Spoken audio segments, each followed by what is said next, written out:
We need young talent, not dinosaurs, Trent declared, pointing directly at me during the Monday department meeting. The conference room fell silent. 28 employees suddenly found their notepads fascinating. At 58, I was the oldest person there by nearly 2 decades. I smiled, keeping my hands steady on the table. Interesting approach. The declaration hung between us as 3 decades of dedication crumbled under his dismissive gaze. I gathered my presentation materials while maintaining perfect posture, something my mother had drilled into me since childhood. Several younger colleagues shot me apologetic glances as I walked out. That evening, I sat alone in my garden, watching the sunset paint the sky. My phone buzzed with messages from concerned coworkers, but I couldn't respond. Not yet. Not until I decided exactly how to handle this situation, because Trent had no idea who I really was, or that in 3 days, at the company's anniversary dinner, he would learn that the dinosaur he so eagerly dismissed actually owned 28% of the entire organization. Before I tell you what happened next, promise me something. Stay with me until the end. Because what unfolded wasn't just about revenge. It was about something far more valuable that changed not just my life, but the culture of an entire company. My name is Leora Kerr. I've spent 30 years building software systems that most people use daily without knowing my name. I prefer it that way. I've never wanted recognition, just the satisfaction of solving problems. I drive a modest car, live in a comfortable but unassuming home, and wear clothes for comfort rather than status. The only luxury I permit myself is my garden, where I grow heirloom vegetables from seeds passed down through generations of my family. I joined the company fresh out of college when it was just 8 people working in a converted warehouse. The founder, Ambrose, was brilliant with innovation but terrible with financial planning. We met during my interview when he was frantically trying to fix the office coffee machine. "If you can make this work," he joked, "I'll hire you regardless of your qualifications." I fixed it in 3 minutes. The heating element was disconnected, I explained. Sometimes the simplest problems have the simplest solutions. He looked at me curiously. "Apply that philosophy to our financial forecasting model, and you'll save this company." 3 months later, I did exactly that. Late nights in the break room, fueled by the coffee machine I'd repaired, I developed a revolutionary business model that transformed our struggling startup into what would eventually become an industry leader. When the company stabilized, Ambrose offered me partnership. "I'm not interested in managing people," I told him. "I want to build systems." He respected my decision but insisted I take substantial private equity instead. "You saved us, Leora. This ensures you'll always have a place here." For 28 years, that promise held true, until Trent arrived 6 months ago. Trent Audley was 34, had an MBA from a prestigious university, and exuded confidence from his meticulously styled hair to his imported shoes. The board brought him in as our new innovation manager to revitalize our approach to technology. Within weeks, he'd rearranged seating charts to cluster younger employees together, implemented rapid innovation sprints that favored quick thinking over careful consideration, and begun systematically sidelining anyone over 40. "The tech world moves too quickly for traditional thinkers," he announced in his first all-hands meeting. "We need people who grew up with technology in their DNA." I watched silently as experienced colleagues were pushed out through impossible deadlines, exclusion from key meetings, and public criticism. Each departure was explained as natural attrition or failure to adapt. The Human Resources Department, recently restaffed with Trent's former classmates, approved every termination. My project, an efficiency system I'd been refining for months, was reassigned to Ren, a recent graduate. When I offered my notes to help with the transition, Trent interrupted. "We're looking for modern solutions, not outdated thinking," he said, ushering Ren away. "Don't worry about Leora's notes. Start fresh." That night, I documented the interaction in a journal I'd started keeping. Each page detailed every ageist comment, every impossible deadline, every exclusion. Not for a lawsuit. I had something more significant in mind. The following week, Trent reorganized the department again. My desk was moved to a corner near the supply closet, away from my team. My project access was restricted to view-only status. In our shared digital workspace, my comments went unanswered. It's nothing personal, Trent assured me during my performance review. We're shifting priorities toward digital natives who understand modern users. I nodded calmly. I understand completely. At home, I continued refining my efficiency system independently. The core algorithms were mine, developed years before on my personal time, with documentation proving ownership. What the company didn't know was that this system could reduce operational costs by 32%, while increasing productivity by nearly 40%. 3 days after being called a dinosaur, I prepared for the company's 30th anniversary celebration. Instead of the expected subdued outfit, I chose a striking cobalt dress that I'd purchased years ago for a special occasion but never worn. I styled my silver hair in an elegant updo rather than my usual practical bun. When I arrived at the venue, an art gallery downtown, conversations paused briefly as colleagues did double takes. Ren approached first. "Leora, you look amazing." "Thank you," I replied. "Special occasions call for special efforts." Across the room, Trent was holding court with board members, gesturing animatedly as he described his vision for the company's future. He hadn't noticed my arrival. Ambrose spotted me from across the room and walked over, arms outstretched. Though in his 70s now, he still possessed the energy that had built our company from nothing. "There she is," he announced, embracing me warmly. "My secret weapon all these years." Trent glanced over, his expression shifting from confusion to professional interest upon seeing me with the founder. Ambrose took my arm. "Come, say hello to everyone. Most of these new board members have never met the person who saved this company." As we approached Trent's group, Ambrose raised his voice slightly. "Everyone knows my friend Leora, of course, without whom none of us would be standing here today." Trent's expression remained pleasant but puzzled. "Trent," Ambrose continued, "you've been working with Leora, right? Has she told you her story?" "We've collaborated on several projects," Trent replied smoothly, though we'd done nothing of the sort. "Wonderful," Ambrose beamed. "Then you know you're working with the person who saved this company and still owns 28% of it." Trent's champagne glass tilted, liquid sloshing onto his sleeve. His face paled as he connected the dots. 28%? He repeated, dabbing his cuff with a napkin. "Leora could have been CEO if she wanted," Ambrose continued cheerfully, oblivious to Trent's discomfort. "Instead, she keeps building brilliant systems." "Speaking of which, how's that efficiency project coming along? The board's eager to see it." Before Trent could answer, I smiled. "Actually, I've been developing some new approaches I'd like to share with everyone. Perhaps at tomorrow's executive meeting?" Ambrose clapped his hands. "Perfect, Trent. Make sure that's on the agenda first thing." As the evening continued, I felt Trent's eyes following me. He made several attempts to speak privately with me, but I remained engaged with other colleagues, many who seemed surprised to learn about my ownership stake. "Are you still with me? Because what happens next isn't just about revealing my ownership. That was merely the beginning. The real story is how one moment of disrespect led to a complete transformation that no one saw coming." The next morning, I arrived early to prepare for the executive meeting. The boardroom gradually filled with curious faces, some I'd known for decades, others hired under Trent's new vision. Ambrose sat at the head of the table, with Trent positioned strategically nearby. When Trent spotted me setting up my presentation, he approached with an overly warm smile. "Leora, I want to apologize for any misunderstandings. Had I known about your history with the company—" "No apologies necessary," I interrupted gently. "Today isn't about the past." Ambrose called the meeting to order. "Leora has something important to share that could transform our operations. Everyone give her your full attention."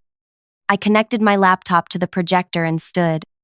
"For the past year, I've been developing an efficiency system that will revolutionize how we work," I began. "It reduces redundancies, streamlines workflow, and increases productivity while decreasing burnout." I clicked through slides showing impressive metrics from private testing. The room's energy shifted as executives leaned forward, recognizing the potential impact. "This looks remarkable," the CFO commented. "When can we implement it?" "That's what I want to discuss," I replied. "This system isn't company property. I developed the core concepts years ago on my own time. I have extensive documentation proving ownership. Confusion rippled through the room. Trent's expression hardened as he realized where this was heading. I'm offering to license this system to the company, I continued. Not give it. The annual savings will exceed $20 million, based on conservative estimates. Name your price, the CFO said immediately. My terms aren't financial, I replied, meeting Trent's gaze. I want implementation oversight by a new age, diversity committee with binding authority over hiring and promotion practices.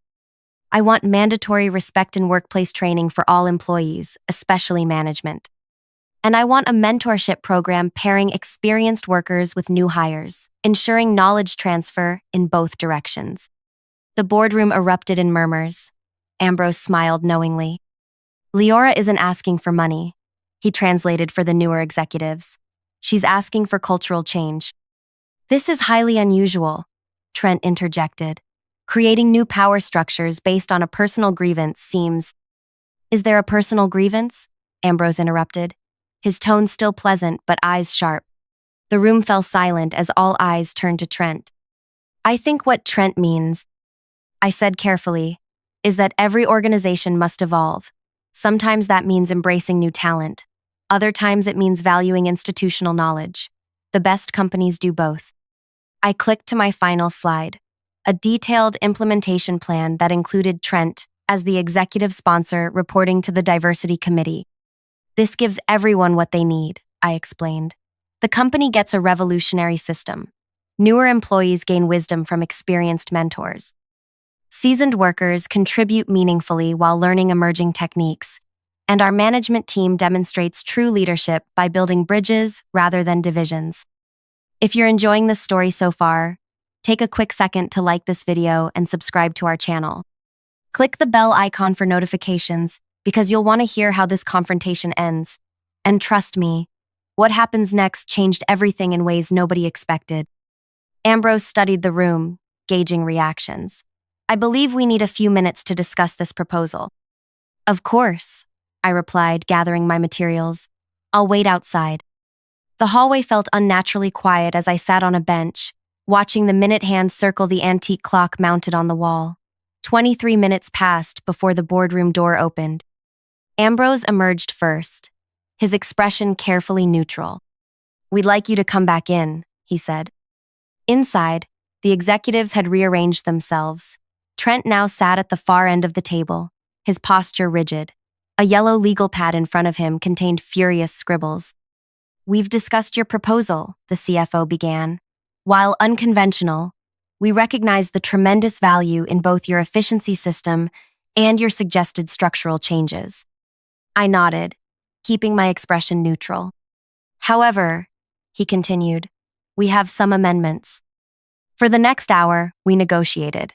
They accepted the Age Diversity Committee but requested equal representation across age groups. They embraced the mentorship program but wanted quantifiable metrics to measure its success. They agreed to respect in workplace training but expanded it to include all forms of diversity. Through it all, Trent remained silent, making occasional notes but offering no objections. When we finally reached agreement, Ambrose stood.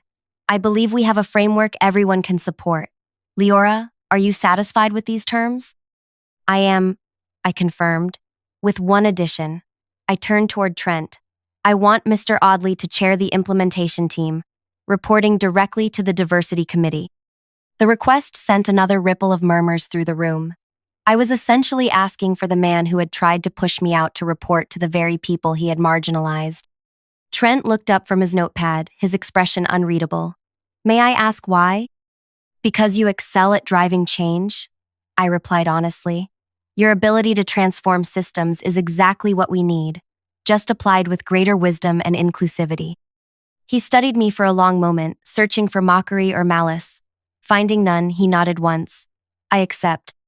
2 days later, the Diversity Committee held its first meeting. The company announced 5 members. Myself, Trent, Ren representing younger employees, Ambrose for the board, and Indigo from Human Resources.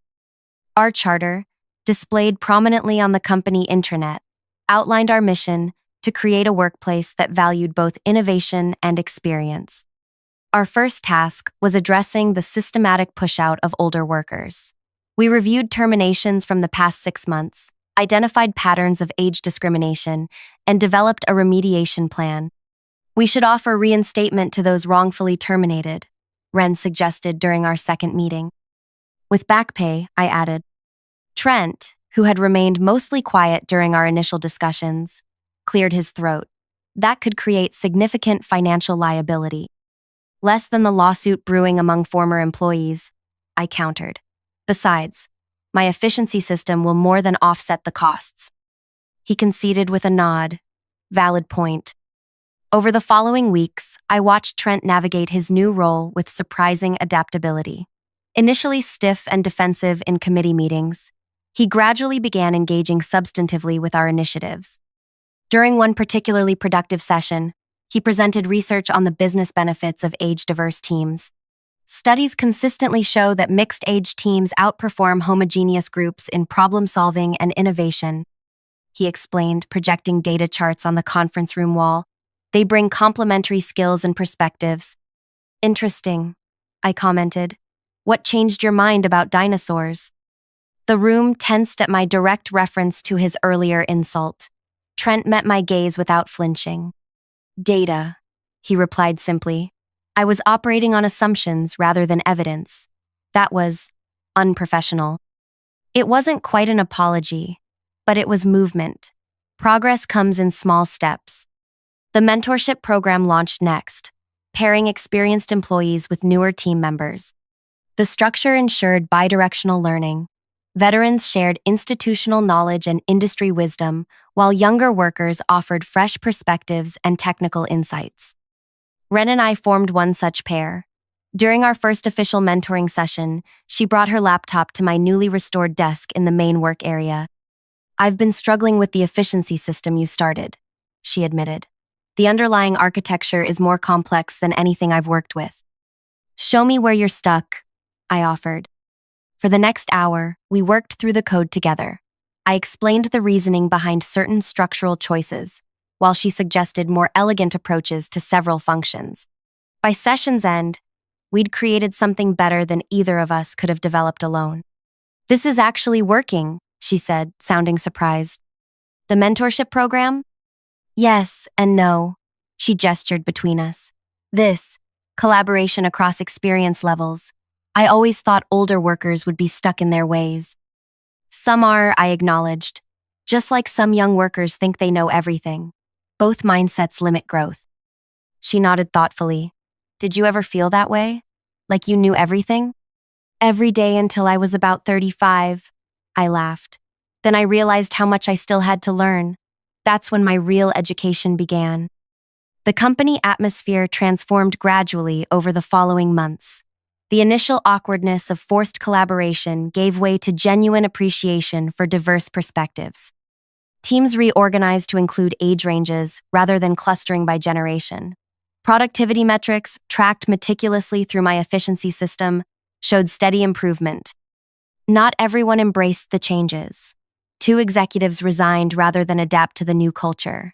Several younger employees chafed under the mentorship requirements, viewing them as obstacles to advancement.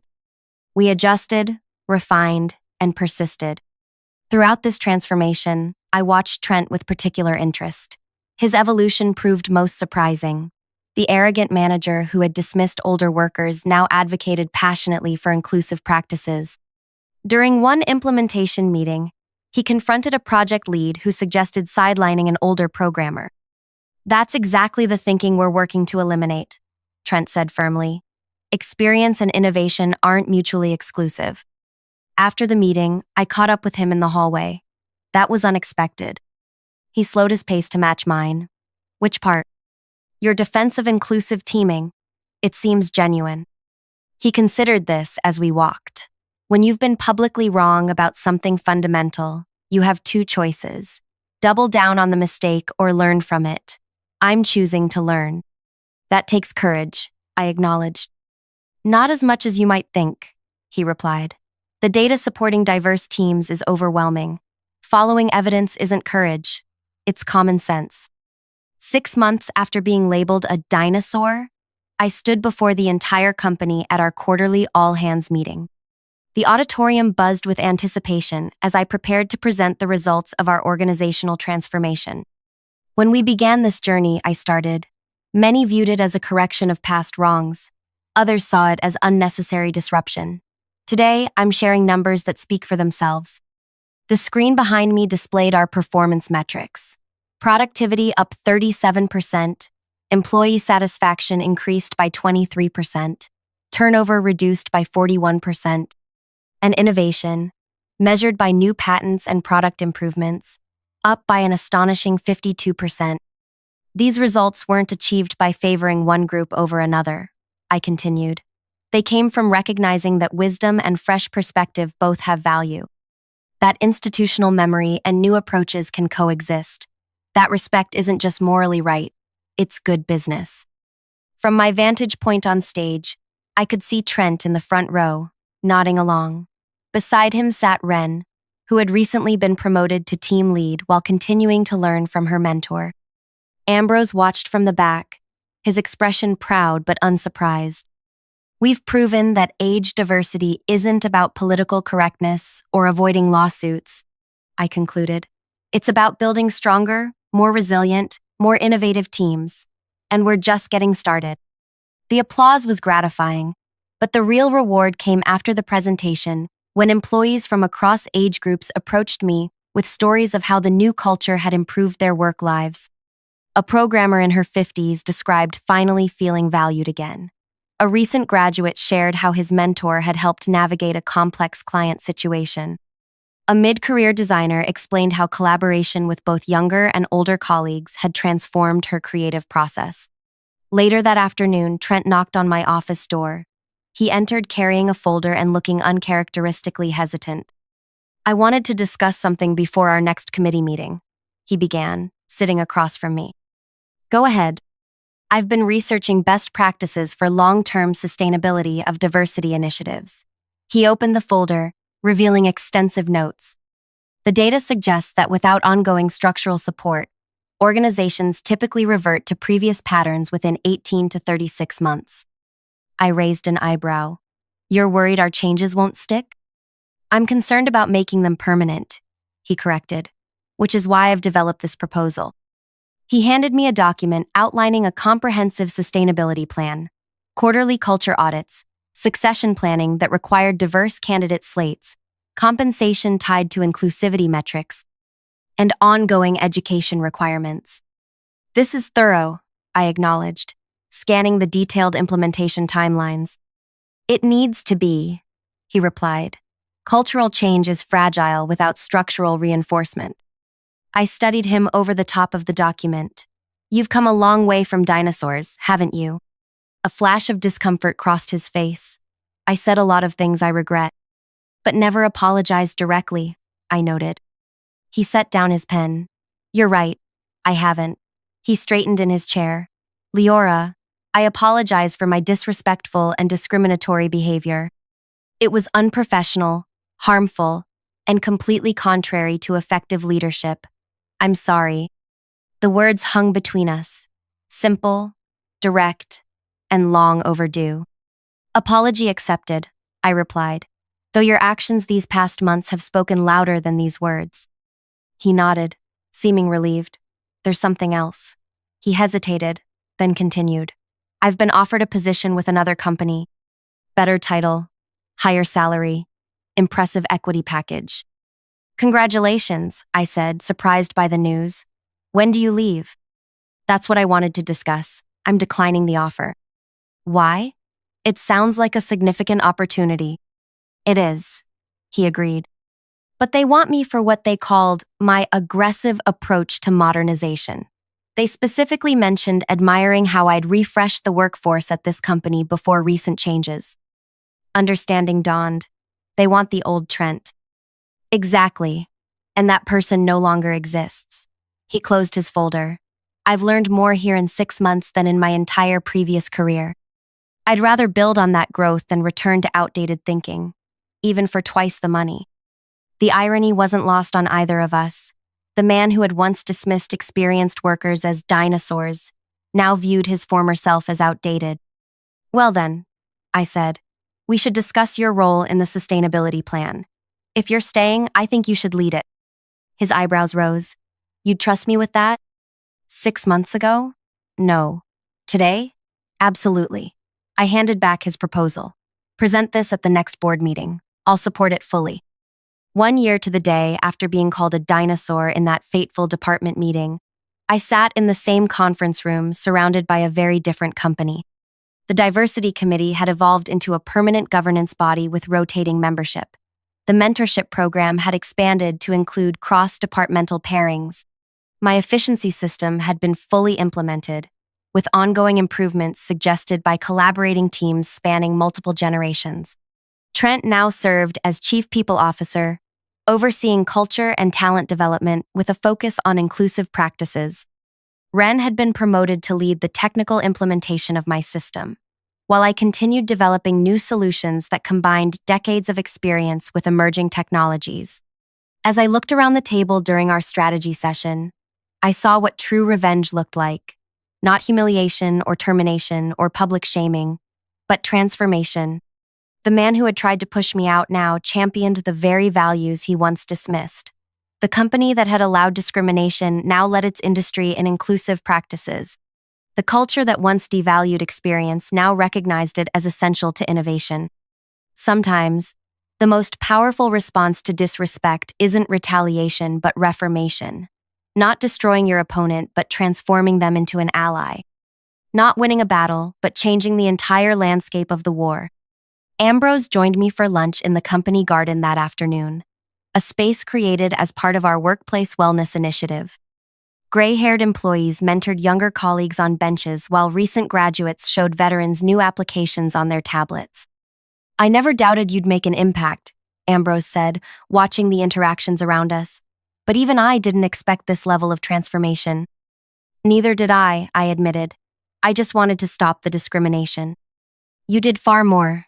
He gestured toward the collaborative groups throughout the garden. You created something sustainable. Something that will outlast both of us.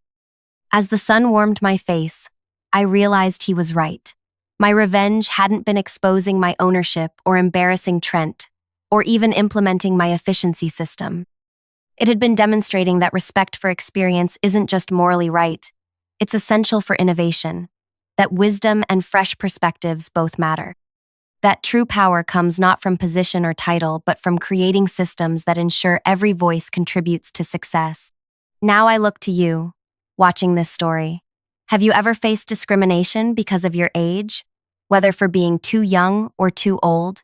Have you witnessed it happening to others? Share your experience in the comments below. How did you respond? And what would you do differently now? If this story resonated with you, please like this video and subscribe to our channel. There's incredible power in sharing these experiences, not just for validation, but for developing strategies that transform workplaces for everyone. Because when we create systems that value all perspectives, everyone benefits. That's not just revenge, it's revolution. The crystal champagne flute slipped from my fingers and shattered against the marble floor. 100 faces turned toward me at once. The cheerful buzz of conversation at the annual company gala died instantly. I asked you a question, Miss Phoebe.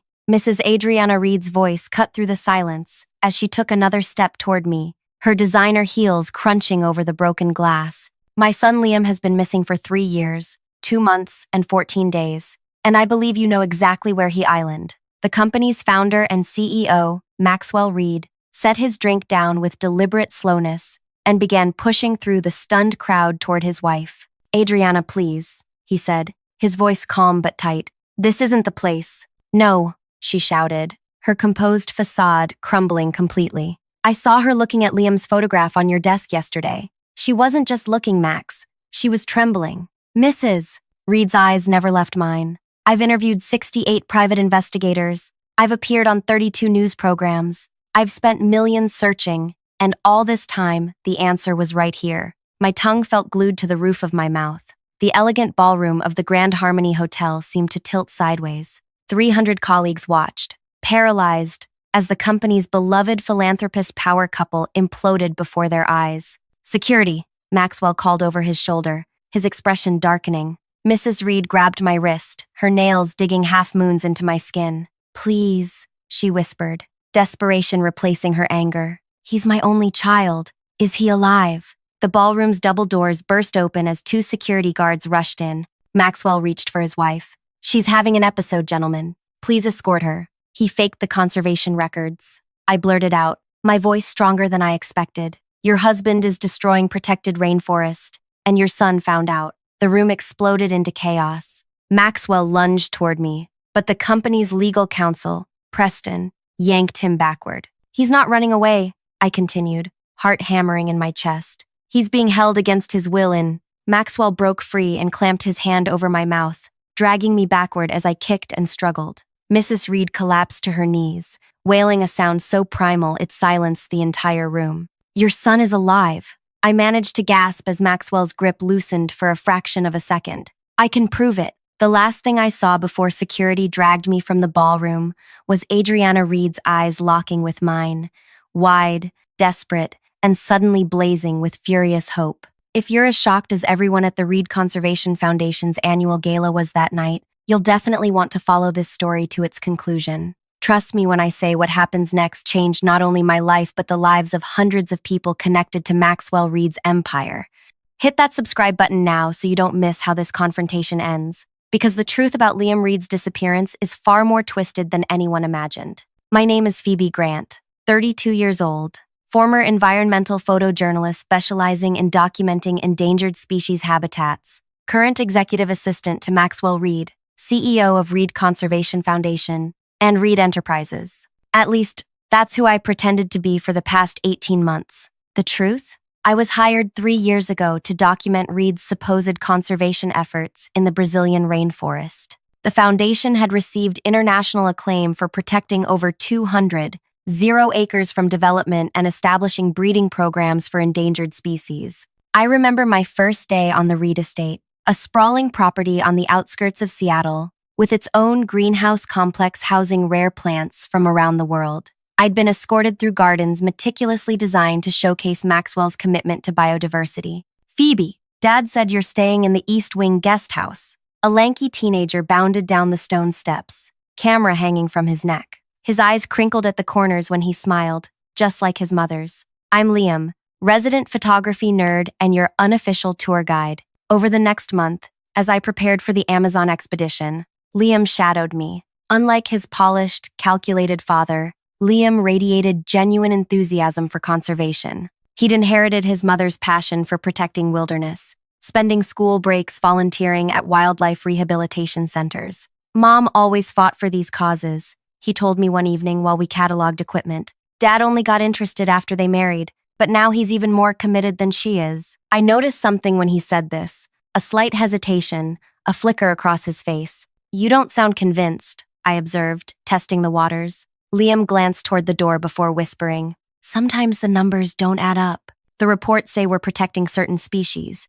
but when I visit the sites, those animals aren't there. That conversation should have been my warning. Instead, it became the thread that, when pulled, unraveled everything. The Amazon expedition began with appropriate fanfare. Maxwell made sure conservation journalists documented our departure. 20 of us flew to Brazil. Scientists, photographers, Reed Foundation staff, and Liam, who'd convinced his father to let him join as my assistant during his summer break. For 2 weeks, everything proceeded according to plan. We photographed lush rainforest, cataloged species, and interviewed indigenous community members who praised the Reed Foundation's work. Then came the day that destroyed my life. Liam and I had separated from the main group to photograph a reported cluster of rare orchids. We'd hiked nearly 2 miles off trail when we heard machinery, heavy equipment grinding through forest. There's nothing scheduled for this section, Liam said, checking the expedition map. We followed the noise until we reached a clearing that wasn't marked on any foundation documents. Bulldozers tore through pristine rainforest. Workers in hard hats operated drilling equipment while others loaded core samples into labeled containers. This can't be right, Liam whispered, his face draining of color. I snapped photographs reflexively, my journalist instincts kicking in. The workers wore unmarked clothing, but their equipment cases bore serial numbers I carefully documented. We retreated before being spotted, hiking in stunned silence back toward base camp. That night, I researched the equipment numbers and discovered they belonged to mining exploration machinery, rented by a subsidiary company that traced back through 5 shell corporations to Reed Enterprises. The conservationist was mining the very land he claimed to protect. "We need to tell Mom," Liam said when I showed him my findings. His hands trembled as he examined my evidence. "She doesn't know. She can't know." We agreed to gather more proof before approaching Adriana. For the next 3 days, we documented discrepancies between the Foundation's public maps and actual activities. We discovered that protected areas had been quietly rezoned, indigenous communities relocated under false pretenses, and endangered species counts falsified. The night before we planned to return to Seattle, I slipped out to photograph documents in the expedition coordinator's tent. I had just finished when a hand clamped over my mouth. 2 security guards dragged me to Maxwell's private tent. He sat calmly at a folding desk, holding my camera's memory card between his fingers. "Ambitious, aren't you?" he said, voice soft but menacing. "Did you really think I wouldn't monitor my own son's communications?" My stomach plunged. "Where's Liam?" "Sleeping. Quite deeply, thanks to his evening tea." Maxwell's smile didn't touch his eyes. "By morning you'll be gone and he'll understand what a mistake he made trusting you." He turned his laptop toward me. On screen were dozens of photographs showing me accepting envelopes from known poachers, stealing artifacts from indigenous lands, and handling protected wildlife, all expertly photoshopped. "These have already been sent to every major environmental publication, conservation, organization, and grant committee worldwide," he explained. "Your credibility is destroyed. Your career is over." "They won't believe these," I argued, but my voice wavered. "They already do. Check your email." He slid my phone toward me. My inbox overflowed with cancellations of upcoming assignments, demands to return grant money, and horrified messages from colleagues. "Why?" I asked, fighting back tears. "You're already wealthy. Why destroy protected land?" "Because under that land are rare earth minerals worth billions," he answered simply. "The Conservation Foundation is the perfect cover. No one questions our presence in restricted areas. Liam will tell everyone what we found." Maxwell's expression hardened. "My son will receive treatment for his unfortunate mental health episode. His obsession with conspiracy theories about his own father is clearly a cry for help."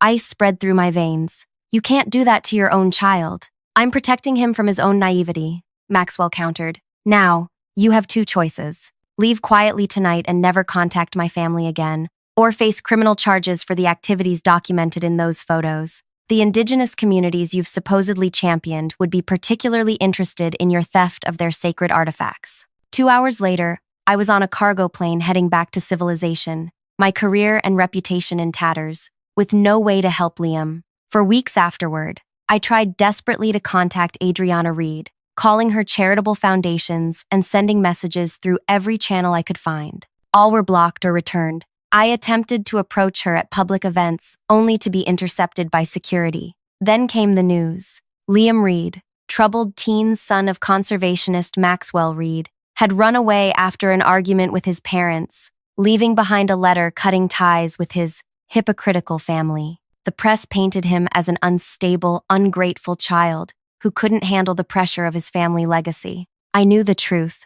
Liam hadn't run away. He'd been silenced. For the next year, I survived by waiting tables and sleeping on friends' couches while obsessively tracking the Reed family. I watched as Maxwell accepted humanitarian awards while expanding mining operations under the guise of conservation. I saw Adriana make tearful pleas for information about her son on national television while Maxwell stood supportively beside her. What none of them knew was how far I would go to expose the truth. 18 months ago, I stopped being Phoebe Grant. After changing my appearance, darkening my naturally auburn hair to deep brown, wearing colored contacts to hide my green eyes, and adopting rectangular glasses, I created a new identity. Beth Wilson had an impeccable resume as an executive assistant with references that would check out thanks to friends who agreed to play the part of former employers. I spent months studying Maxwell Reed's company, identifying which department would put me closest to him while requiring minimal previous experience in that specific field.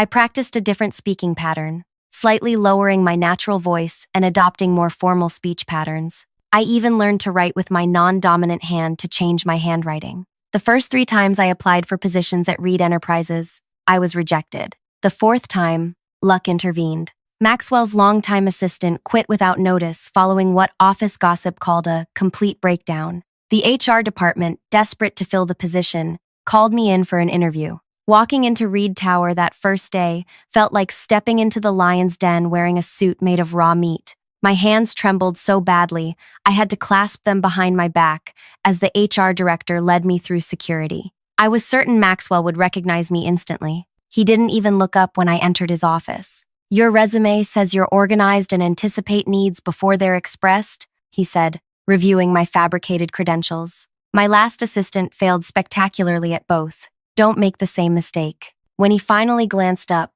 I held my breath. His eyes narrowed slightly, and my heart nearly stopped. "Have we met before?" he asked. "I don't believe so, sir," I replied, forcing my voice to remain steady. "I would remember meeting someone of your stature." He studied me for another excruciating moment before nodding. "Start tomorrow, 6 a.m. For 6 months, I became the model assistant. I arrived before Maxwell and left after him. I anticipated his needs, managed his calendar flawlessly, and earned his grudging approval, all while methodically searching for any information about Liam. Maxwell kept his most sensitive files locked in a private office adjacent to his main one, a room requiring biometric access that only he and the head of security could enter. But I discovered something interesting. The cleaning crew accessed this room using a master keycard after hours. It took 3 months of volunteering for late shifts before I could observe their routine, and another month before I could accidentally spill coffee on one cleaner's uniform,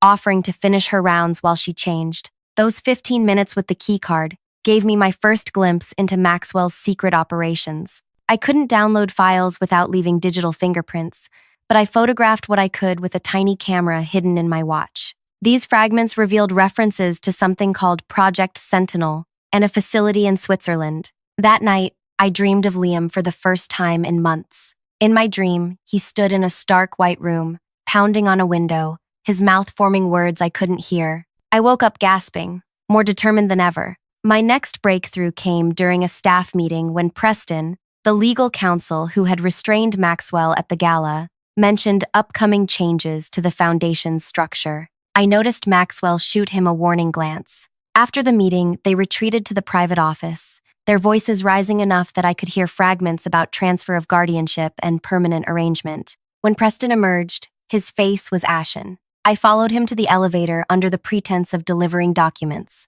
"Are you all right?" I asked once we were alone. He loosened his tie, clearly shaken. "Fine. Just ethical disagreements." "About the foundation restructuring?" I ventured. His eyes snapped to mine, suddenly suspicious. "That's confidential." "Of course. I just handle so many of Mr. Reed's documents, it's hard to keep track of what's common knowledge." The elevator stopped, and Preston stepped out. He hesitated, then turned back. "Beth, how well do you know Maxwell Reed?" "Only what everyone knows. Brilliant businessman, dedicated conservationist, devoted husband." Something flashed across Preston's face. Disgust, perhaps, or guilt. Sometimes appearances are carefully constructed. Before I could respond, the doors closed between us. 2 days later, Preston didn't come to work. His assistant received a terse email stating he'd taken an indefinite leave of absence for health reasons. His office was cleaned out overnight. When I mentioned his absence to Maxwell, he merely said, "Preston couldn't handle the pressure. Shame." That evening, I followed Maxwell to a private dinner with the company's head of security, Andre. I watched from a nearby table as they spoke in hushed tones, Maxwell occasionally glancing around the restaurant. I couldn't hear their conversation, but I read Maxwell's lips when he clearly said, "Permanent solution." My blood ran cold. Was Preston's sudden departure connected to Liam? Had he discovered something that threatened Maxwell? I needed an ally, and Preston might be my only hope. It took me a week to track him down. His apartment sat empty, his phone disconnected. Finally, a barista at his favorite coffee shop mentioned he'd talked about staying at his sister's cabin near Lake Chelan. I drove 3 hours that weekend, finding the remote cabin tucked among pine trees. When Preston opened the door, his eyes widened in alarm. "How did you find me?" he demanded, glancing nervously over my shoulder. "I need to know about Liam Reed," I said, ignoring his question. He tried to close the door, but I jammed my foot in the gap. "Please, I know Maxwell is hiding something terrible. You don't understand what you're getting into," Preston hissed. "He destroys people who cross him." I know exactly what he's capable of, I replied, meeting his gaze. More than you can imagine. Something in my expression must have convinced him. He stepped back, letting me enter. Inside, papers covered every surface. Legal documents, medical reports, financial records. Preston had been busy during his health leave. I've been Maxwell's attorney for 11 years, he said, pouring himself a drink with shaking hands. I've justified many questionable actions as business necessities. But what he's doing to his own son, I can't be part of it anymore. Where is Liam? I asked, my heart pounding. Preston pulled out a file. Officially, receiving treatment at an exclusive mental health facility in Switzerland called Sentinel Wellness Center. In reality, he's being held against his will, drugged into compliance, and prevented from communicating with anyone outside. Why would Maxwell do this to his own child? Because Liam threatened to expose everything, not just the illegal mining operations, but the tax fraud, the bribes to government officials, the environmental data falsification. Maxwell built his entire empire on lies, and Liam had proof. How do you know all this? Preston wouldn't meet my eyes. Because I helped create the legal framework that made it possible. Maxwell convinced me Liam was unstable, a danger to himself. I prepared the guardianship documents giving Maxwell complete control over his son's care and finances until he turns 30. And now I've seen the medical reports. The treatments they're administering would make any normal person appear unstable. They're deliberately keeping him confused and disoriented. I leaned forward. Preston, I need your help to free him. It's impossible. The facility has security like a fortress. Maxwell pays millions to ensure his son stays contained. Nothing is impossible, I insisted. I need documentation, facility layouts, staff information, anything you have. Preston stared at me. Who are you really? No executive assistant would risk everything like this. I took a deep breath and revealed my true identity. His shock turned to understanding, then determination. I'll help you, he said finally, but we need to be careful. Maxwell has already sent people looking for me. As if summoned by his words, headlights swept across the cabin windows. Car doors slammed outside. Back door, Preston whispered, grabbing a laptop and flash drive. Take these and run. I'll stall them. I slipped out just as someone pounded on the front door. Racing through dark woods, I heard shouting behind me, then a sound that stopped my heart, a single gunshot echoing through the trees. I didn't stop running until I reached my car, hidden a quarter-mile away. With trembling hands, I started the engine and sped away, Preston's laptop and drive hidden under my seat. The local news reported Preston's death as a hunting accident the next day. Maxwell organized a lavish memorial service and delivered a moving eulogy about friendship and loyalty. I watched from the back row, swallowing my rage, knowing the truth. That night, I opened Preston's laptop. Password protected, of course, but he'd included a sticky note inside the case with a simple clue: your client's son's birthday. After 3 attempts, I was in. What I found changed everything. Not only did Preston have detailed information about Sentinel Wellness Center, he had been secretly communicating with Adriana Reed for months, feeding her doubts about her son's disappearance. The files revealed a shocking truth. Adriana Reed wasn't the oblivious, grieving mother I'd assumed her to be. According to Preston's notes, she had been investigating her husband for months, gathering her own evidence about the Foundation's activities and her son's sudden mental health crisis. Preston had been secretly providing her with documents while pretending loyalty to Maxwell. His final message to her, sent the day before his death, read, "A new ally will contact you soon. Trust her completely." He'd been planning to introduce us before Maxwell's men found him. Scrolling through Preston's files revealed something else. Surveillance photos of Liam at Sentinel Wellness Center. My hands trembled as I opened them. After 3 years, I finally saw him again. The images showed a gaunt version of the vibrant young man I'd known. His eyes appeared vacant, his movements captured mid-shuffle across a sterile courtyard. The timestamp was from just 2 weeks earlier. He was alive, but barely recognizable. Sleep evaded me that night as I pored over facility blueprints, staff rotations, and security protocols. Sentinel presented itself publicly as an exclusive rehabilitation center for wealthy clients, but Preston's notes exposed its darker purpose: a detention facility disguised as a wellness retreat where inconvenient relatives could be stashed away indefinitely under the guise of treatment. By morning, I knew what I had to do: contact Adriana Reed. But approaching the wife of the man who wanted me, silenced, carried enormous risk. For 3 days, I observed her routine from a distance. Unlike her husband, Adriana maintained a predictable schedule: daily walks through Volunteer Park, charity meetings on Tuesdays, and weekly Thursday appointments at an exclusive spa. I chose the park for our first meeting. Wearing a baseball cap and sunglasses, I positioned myself on a bench along her regular route. When she approached, I stood directly in her path. "Mrs. Reed," I said quietly, "Preston sent me."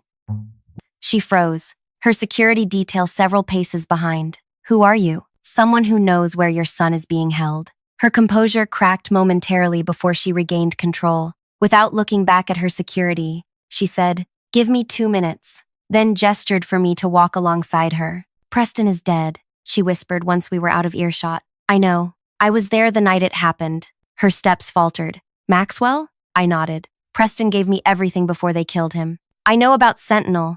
I have recent photos of Liam." The carefully controlled mask she wore in public shattered. Her hand flew to her mouth, stifling a sob. "He's alive? You've seen him?" "Photos only. Mrs. Reed, I need you to trust me." "Why should I? I don't even know you." I took a deep breath and removed my glasses. 3 years ago, I was Phoebe Grant. I was with Liam when we discovered your husband's illegal mining operation in the Amazon. Recognition dawned in her eyes, followed quickly by suspicion. "Maxwell said you manipulated my son, that you were caught selling information to competitors." "All lies," I interrupted.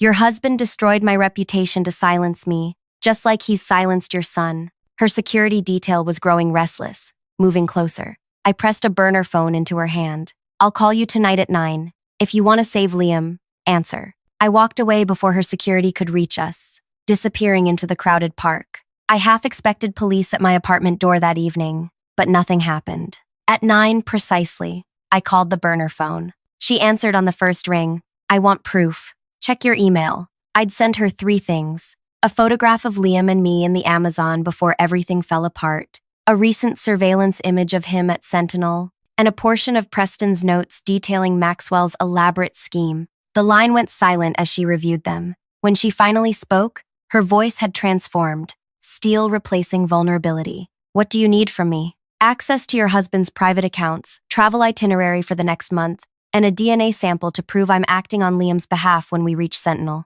"That's all?" "For now. I've spent 3 years searching for my son while sleeping next to the man who took him from me," she said, her voice eerily calm. "I'll get you everything you need and more." True to her word, Adriana became my most valuable ally. While maintaining a flawless facade as Maxwell's devoted wife, she methodically gathered intelligence. Her position gave her access to information I could never obtain as a mere assistant. We established a secure communication system, meeting and changing locations every few days. She revealed that she'd suspected Maxwell's involvement in Liam's disappearance from the beginning, but lacked proof. The perfect conservation family image they projected was a carefully crafted lie. Their marriage had been fractured for years. "Maxwell threatened to destroy my environmental foundation if I ever left him," she explained during one of our meetings. "It's the only meaningful work I've ever done." Then Liam disappeared, and leaving became impossible. "Why didn't you go to the authorities?" I asked. "With what evidence?" "Maxwell controls the local police chief, 2 federal judges, and has a senator in his pocket. Who would believe me against the great humanitarian Maxwell Reed?" Working together, we pieced together the full extent of Maxwell's operation. The Conservation Foundation served as the perfect front, allowing his companies exclusive access to protected lands rich in minerals and timber. Governments welcomed him with open arms, indigenous communities trusted him, and environmental organizations celebrated him. Meanwhile, his mining subsidiaries extracted billions in resources from the very lands he claimed to protect. 2 weeks after our first meeting, Adriana delivered the final piece we needed: Maxwell's complete travel schedule. He would be attending an environmental summit in Norway for 4 days the following month, giving us our window to act. But just as our plan took shape, disaster struck. I arrived at work one morning to find Maxwell's private office door ajar, an unprecedented security breach. Inside, a team of IT specialists huddled around his computer system. "Data breach," one explained when I inquired. "Someone's been accessing Mr. Reed's private servers." My stomach dropped. Had our digital footprints been discovered? Maxwell stormed in moments later, his face contorted with rage. "Find whoever did this," he snarled at the security team. "Check every employee, every contractor. Someone's been stealing information." His eyes fell on me, and for a terrifying moment, I thought he knew everything. But he merely barked, "Cancel all my appointments today, and tell security to double the detail on my wife." That night, Adriana called from a new number. "He knows something's happening," she whispered. "He's watching me constantly. 2 new security guards followed me all day." "Did you access his private server?" I asked. "No, I used the passwords on the standalone systems like we discussed." Her voice quavered. "Phoebe, he came to my room last night, the first time in over a year. He asked if I'd been in contact with anyone unusual recently." My blood ran cold. "What did you tell him?" "That the only unusual contact was the private investigator he hired as a publicity stunt." Bitterness edged her words. "He seemed satisfied, but I don't think we have much time." She was right. The next morning, I arrived to find security conducting employee interviews. Each staff member was being questioned about their recent activities and access to company information. When my turn came, 2 stone-faced security officers led me to a conference room where Andre, the head of security, waited with a file folder. "Miss Wilson," he began pleasantly, "how long have you worked for Mr. Reed?" 18 months, I answered, forcing my voice to remain steady. "And in that time, have you ever accessed information not directly related to your duties?" "No." Andre slid a paper across the table. A log of after-hours building access showing my key card had been used multiple times during late evenings. "I often work late to prepare for Mr. Reed's early meetings," I explained, "including accessing the executive floor at 11:42 p.m. last Tuesday." A trap. I hadn't been in the building that night. "I was home last Tuesday evening," I said carefully. Andre's smile tightened. "Your keycard says otherwise. Someone had used my credentials. The walls were closing in. Perhaps there's been a system error," I suggested. "Or someone borrowed my card. I sometimes leave it on my desk during lunch." Andre made a note without responding. "We're conducting background checks on all employees with access to sensitive information. Standard procedure." My carefully constructed identity wouldn't withstand intense scrutiny. I needed to accelerate our timeline. I texted Adriana as soon as I left the interview. "They're on to us. We move tonight." Her response came hours later. "Can't. He's taking me to the mountain house for the weekend. Armed guards everywhere." My mind raced. The mountain house was Maxwell's fortress, a remote compound with state-of-the-art security. If he suspected Adriana, taking her there could mean he planned to deal with her away from witnesses. I had no choice. I sent one final message,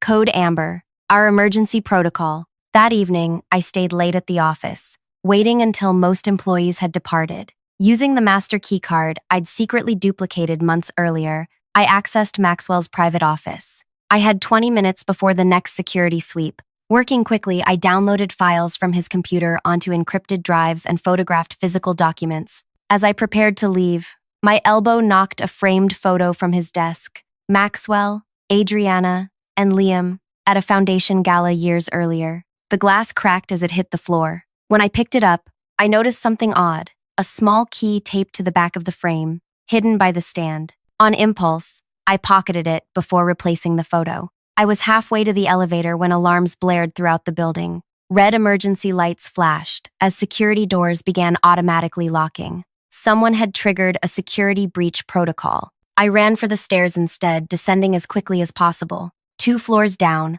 I heard doors banging open above me. Security in pursuit. Reaching the parking garage, I headed not for my car, which would surely be watched, but for the service entrance used by delivery trucks. I slipped out just as guards flooded the garage. 3 blocks away, a nondescript sedan pulled alongside me. The passenger window lowered to reveal Adriana Reed. "Get in," she ordered.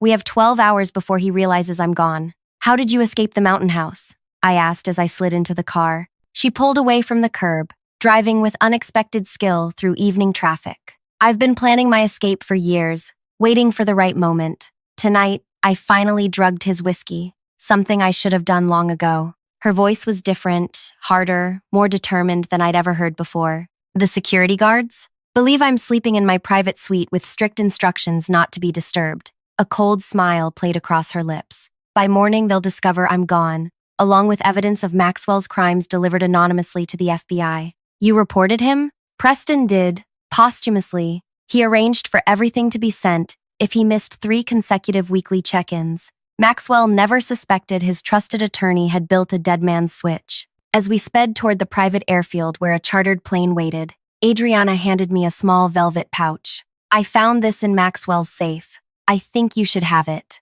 Inside was a tarnished compass with a faded inscription, "To find your way home, L." I recognized it immediately, the gift I'd given Liam when we first began exploring the Amazon together. He kept it as a trophy, Adriana said quietly, along with other items from people he's destroyed. The compass needle trembled in my palm, pointing steadily north, toward Switzerland, toward Liam. "We're coming," I whispered to the compass. "Hold on, just a little longer." As our plane lifted into the night sky, neither of us could have imagined the horror awaiting us at Sentinel Wellness Center, or the lengths to which Maxwell Reed would go to protect his darkest secrets. The 8-hour flight to Zurich gave us time to finalize our strategy. Using Preston's files, Adriana and I pored over Sentinel's security protocols, staff rotations, and facility layout. The center sat isolated on a private alpine plateau, accessible only by a single winding road or helicopter. It housed 20 patients, wealthy individuals whose families paid extraordinary sums to keep them contained. "The staff believes these are legitimate mental health cases," Adriana explained, reviewing employee records. "Only the director and security chief know the truth, which makes most of them innocent," I noted. "We need to focus on extracting Liam, without harming staff who think they're helping patients." The plan we developed was risky but potentially effective. Adriana would arrive openly as the concerned mother, using her considerable influence to demand an inspection visit. Meanwhile, I would enter through service channels using credentials Preston had prepared before his death. "What if Maxwell has already alerted them?" I asked as our plane began its descent. Adriana's expression hardened. "Then we moved to contingency plan. I've spent 3 years building a network of journalists who trust me. One call, and Sentinel's secrets are exposed worldwide. That could take too long to help Liam." She reached into her handbag and removed a small handgun. "Then we do this the direct way." I stared at the weapon. "You know how to use that?" "I grew up on a Montana ranch before I became an environmental activist." Her smile was grim. Maxwell never bothered to learn that part of my history. We landed at dawn, greeted by slate-gray skies and icy mountain air. A discreet luxury car waited at a private terminal, another arrangement from Preston's contingency plans. As we wound through spectacular alpine scenery, the beauty around us stood in stark contrast to our mission. Sentinel Wellness Center appeared on the horizon after an hour's drive, a sprawling modernist structure of glass and stone that resembled an exclusive resort more than a detention facility. Security was subtly integrated into the design, cameras disguised as lighting fixtures, motion sensors hidden among garden sculptures, and a perimeter fence camouflaged by strategic landscaping. We parked at a scenic overlook half a mile from the entrance to finalize our approach. "Remember," Adriana said, checking her appearance one last time, "I'll create a distraction in the administrative wing. You have 30 minutes to locate Liam and reach the service exit on the east side. And if he's too sedated to move," she handed me a small case. "Adrenaline injection, enough to temporarily counteract whatever they're giving him, according to the medical contact Preston trusted." 30 minutes, I repeated, memorizing the facility map one final time. We embraced briefly before separating, Adriana continuing toward the main entrance in our rental car, while I circled through dense forest to approach from the service area. The employee entrance was exactly where Preston's blueprints indicated, a nondescript door beside loading docks where supply trucks made deliveries. I waited behind a stand of pines, watching staff arrive for the morning shift. Most wore pale blue uniforms and displayed ID badges on lanyards. When a group of 3 approached, chatting casually about weekend plans, I timed my emergence to blend with them. Preston's forged ID already hanging around my neck. Heart pounding, I nodded at the security guard, who barely glanced at my badge before waving our group through. Inside, the facility's true nature became apparent. Despite designer furnishings and artwork adorning public spaces, security measures were omnipresent, reinforced doors with biometric locks, staff wearing discreet earpieces, and multiple monitoring stations. I navigated toward the residential wing, following directions from the facility map. According to Preston's files, Liam was housed in room 307, classified as a high-security therapeutic space for patients with elopement risk. The clock was ticking. Adriana would have reached reception by now, demanding to see the facility director. Soon, alarms would sound as she created her diversion. I entered a staff break room, found an unattended medication cart, and began pushing it confidently down the corridor. Medical staff rarely faced questioning in such facilities. They were expected to move throughout restricted areas. Approaching the residential wing required passing through a secure checkpoint. I held my breath as the guard examined my ID. Then, the medication chart on my cart. New? He asked, eyes narrowing slightly. Transferred from Zurich, I replied, mimicking the slight accent I'd heard from other staff. Still, learning the layout, he studied me another moment before nodding toward the biometric scanner. My pulse raced. This was the weakness in our plan. Preston had obtained security protocols but couldn't provide actual fingerprint access. Before I could panic, the guard's radio crackled. All security personnel report to administration immediately. VIP visitor situation. Adriana had arrived. The guard hesitated, torn between protocol and the urgent summons. Systems glitching again, he muttered, overriding the biometric requirement with his master keycard. Go ahead, they need all hands in admin. Relief flooded through me as the doors slid open. I pushed my cart forward, waiting until the guard disappeared before abandoning it and moving quickly toward room 307. The residential corridor was eerily silent. No voices, no movement, just the hum of air conditioning. Each door featured a small digital display showing patient name, status, and medication schedule. Most read, in-room therapy, or resting.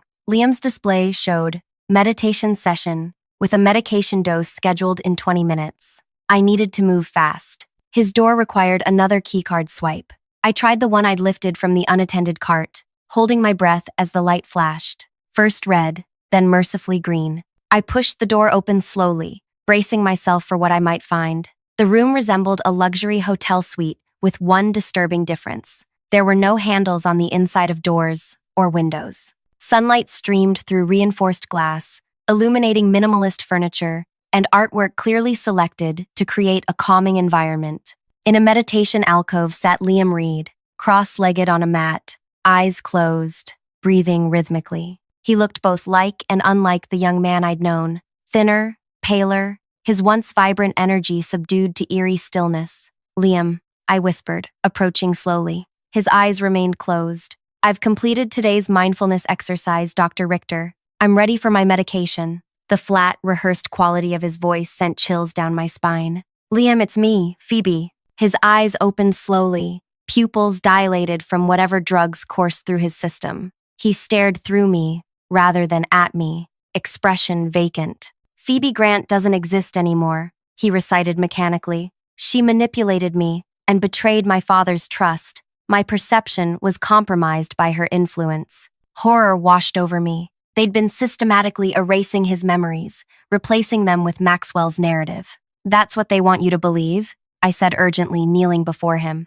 But you know the truth. We found the illegal mining operation. We discovered your father's real business. His expression remained blank, but something flickered in his eyes. Confusion, perhaps recognition. Your mother is here, I continued, checking my watch. 20 minutes had already passed. We've come to take you home. Mother visits on approved dates only, he replied automatically. Father says she's too emotional for frequent contact. I reached for the compass in my pocket, pressing it into his palm. You gave me this before they took you away. Remember? You said it was your grandfather's, a man who taught you to always seek the truth. His fingers closed around the tarnished metal. For a moment, he stared at it uncomprehendingly. Then his hand began to tremble. They said, he began, voice cracking. They told me I imagined everything, that I had a psychotic break. They lied, I said firmly. Everything we discovered was real. Your father has been keeping you here to silence you. Tears filled his eyes, the first genuine emotion breaking through the pharmaceutical haze. Phoebe? Is it really you? Before I could answer, alarms blared throughout the facility. An automated voice announced, security protocol activated, all patients return to rooms, all staff implement containment procedures. Something had gone wrong with Adriana's distraction. We need to move now, I urged, helping Liam to his feet. He swayed unsteadily, leaning heavily against me. Can you walk? They increased my medication yesterday, he murmured, struggling to focus. Said I was becoming resistant to treatment. I retrieved the adrenaline injection from my pocket. This will help temporarily, but it will be unpleasant. Do you trust me? His eyes, clouded but increasingly aware, met mine, always did. I administered the injection, watching as the powerful stimulant fought against the sedatives in his system. His breathing quickened, pupils contracting as adrenaline flooded his bloodstream. "That's intense," he gasped, straightening as artificial energy surged through him. "It won't last long," I warned. "We need to reach the service exit." We moved into the hallway, finding it empty as staff responded to the facility-wide alert. According to our plan, we had 10 minutes to reach the east exit where Adriana would meet us after creating her diversion. We managed 2 corridors before encountering the first obstacle, a nurse rushing in the opposite direction who stopped abruptly upon seeing us. "Patient 307, she exclaimed, reaching for her radio. "You shouldn't be," Liam reacted with unexpected swiftness, grabbing her radio and pulling her into an empty room.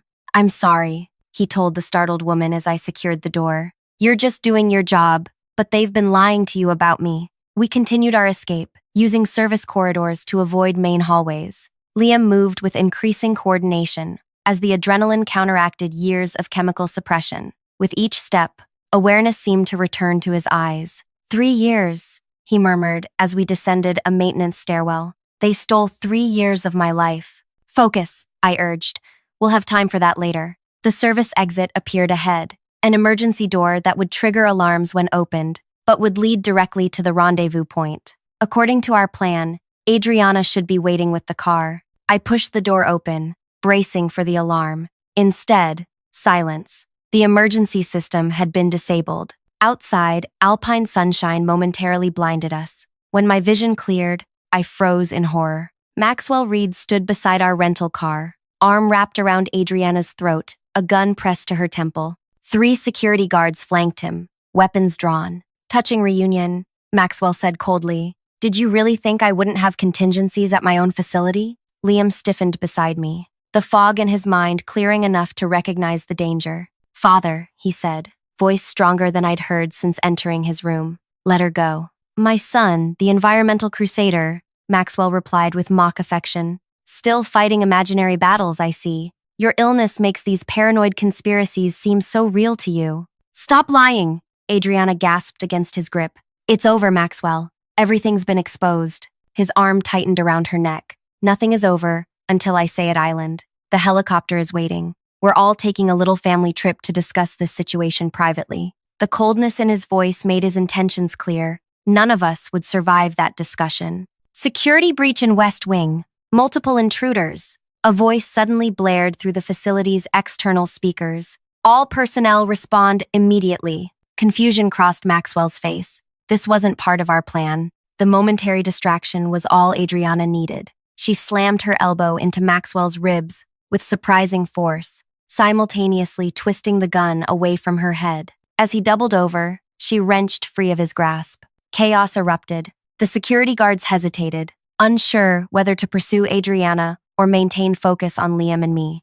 That split-second uncertainty proved fatal to their mission. From the forest edge, figures emerged, a tactical team in unmarked black uniforms, weapons trained on Maxwell's security detail. "Federal police, drop your weapons," commanded a voice through a megaphone. Maxwell's face contorted with rage and disbelief. "What is this? Who authorized?" "Maxwell Reed," announced the team leader, approaching with handcuffs. "You're under arrest for environmental crimes, fraud, false imprisonment, and conspiracy to commit murder." As the officers secured Maxwell and his security team, a familiar figure stepped from the tactical unit. "Preston." "You're dead," Maxwell sputtered, staring in shock. "Reports of my death were strategic," Preston replied calmly. "After your men came for me, the Federal Environmental Crimes Task Force suggested I disappear while they built their case. Understanding dawned on me. The cabin shooting, staged," Preston confirmed. "We needed Maxwell to believe he'd eliminated the threat while we gathered final evidence."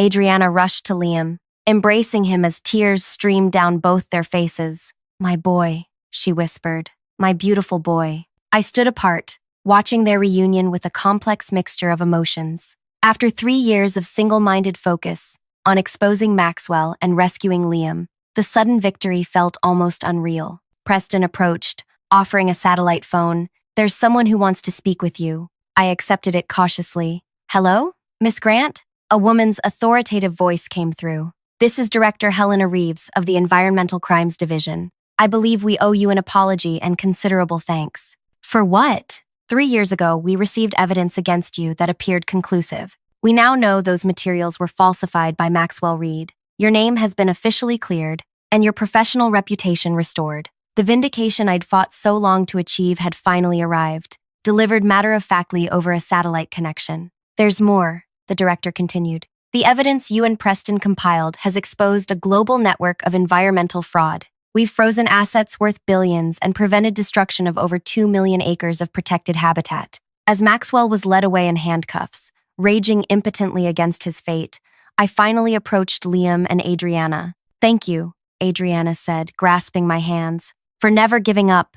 Liam, still struggling against the effects of long-term medication, studied my face with increasingly clear eyes. You changed your appearance, he observed. Had to become someone else to find you. His hand reached out tentatively, as if confirming I was real. I remembered you, even when they said you weren't real. I held on to that. As medical personnel arrived to evaluate Liam's condition, I stepped back, suddenly uncertain of my place in this family reunion. My mission was complete. What now? Liam seemed to read my thoughts. Don't disappear again, he said, gripping my wrist with surprising strength. Promise me. Before I could respond, his eyes rolled back and he collapsed, the adrenaline wearing off, his system crashing from the chemical roller coaster. He needs immediate medical attention, a paramedic announced, loading him onto a stretcher. Years of these medications will require careful detoxification. Adriana squeezed my hand before climbing into the medical helicopter with her son. This isn't goodbye, she promised. We'll find you when he's stabilized. I watched the helicopter lift away, carrying Liam toward proper medical care and the beginning of a long recovery. Preston joined me as the thrum of rotors faded into alpine silence. Was this your plan all along? I asked. Not entirely, he admitted. We hoped to build the case without involving you or Adriana directly. But when Maxwell increased security and moved to silence me, we needed to accelerate everything. So I was what, bait? A catalyst, Preston corrected. Your determination gave Adriana the courage to finally act against her husband. And without you, we would never have located Liam or gathered enough evidence for these charges to stick. 6 months later, I sat in a federal courthouse as Maxwell Reed was sentenced to 27 years for his crimes. His empire had collapsed spectacularly, with assets seized and redirected to legitimate environmental restoration projects. Adriana had transformed her foundation into a whistleblower protection organization, providing resources for those exposing environmental crimes worldwide. She nodded to me from across the courtroom as the judge delivered the sentence. Beside me sat Liam, still thin but clear-eyed and increasingly himself again. His recovery had been arduous, with withdrawal symptoms and psychological trauma requiring intensive therapy. But his determination proved stronger than the chemicals that had suppressed it. As we left the courthouse, reporters swarmed around us, shouting questions about the sensational case that had dominated headlines for months. Just one statement, Liam announced, his voice steady. Taking my hand, he continued, Today proves that truth eventually surfaces, no matter how deeply it's buried. My father believed wealth and power could silence anyone. He was wrong. Later that evening, we walked along Lake Geneva's shore, the water reflecting a spectacular sunset. What will you do now? Liam asked. Return to wildlife photography? I considered the question I'd been avoiding. I'm not sure that person exists anymore. Then who are you now? The question hung between us as I watched light play across the water. Someone who understands how fragile truth can be, I finally answered, and how hard we must fight to protect it. He took my hand, the same compass I'd given him years ago now hanging from a chain around his neck. Whatever you decide, I hope our paths stay connected. As alpine twilight deepened around us, I realized my revenge hadn't taken the form I'd imagined. I hadn't destroyed Maxwell Reed. His own crimes had accomplished that. Instead, I'd helped restore what he'd tried to erase: truth, justice, and the bond between a mother and son. Sometimes the most powerful revenge isn't about destroying your enemy, but rebuilding everything they tried to take from you, only stronger than before. If this story moved you, please take a moment to like and subscribe for more tales of justice and redemption. Share your thoughts in the comments about what you might have done in Phoebe's situation. Would you have risked everything for truth, or chosen a different path? Your support helps these important stories reach those who need to hear them most.